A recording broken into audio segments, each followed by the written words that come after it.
بسم اللہ الرحمن الرحیم۔ السلام علیکم دوستو، آج کی ویڈیو میں حضرت علی رضی اللہ تعالی عنہ کی سخاوت کا ایک خوبصورت واقعہ آپ کو سنانے جا رہا ہوں۔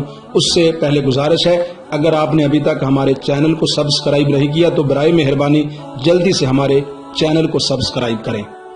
حضرت علی بن ابی طالب رضی اللہ تعالی عنہ ایک دن غلہ خریدنے کے لیے ایک چادر بازار میں بیچنے چلے گئے اور 6 درہم کے بدلے فروخت کر دی۔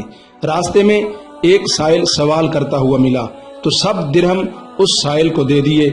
اس بات کی کچھ پرواہ نہ کی کہ گھر میں تو سب بھوکے پیاسے ہیں، گھر کیا لے کر جاؤں گا۔ لیکن خدا کی شان دیکھیے کہ حضرت جبرائیل علیہ السلام ایک اعرابی کی صورت میں ایک ناکا یعنی اونٹنی لیے ہوئے آپ کے سامنے آئے اور کہنے لگے، اے علی، اگر تم اس ناکا کو خریدنا چاہو تو خرید لو، بے شک قیمت پھر دے دینا۔ حضرت علی رضی اللہ تعالی عنہ آپ نے 100 درہم پر وہ اونٹنی خرید لی۔ اتنے میں حضرت میکائیل علیہ السلام ملے اور کہنے لگے کہ اگر تم اسے بیچنا چاہتے ہو تو 160 درہم لے لو۔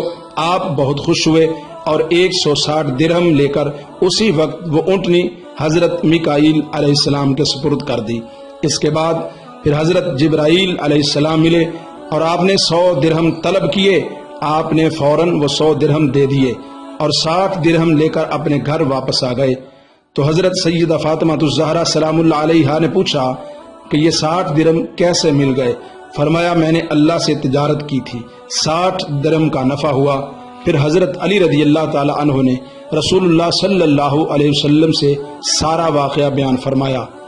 آپ صلی اللہ علیہ وسلم نے پوچھا، اے علی، تم جانتے ہو اونٹنی بیچنے والا کون تھا اور اونٹنی خریدنے والا کون تھا؟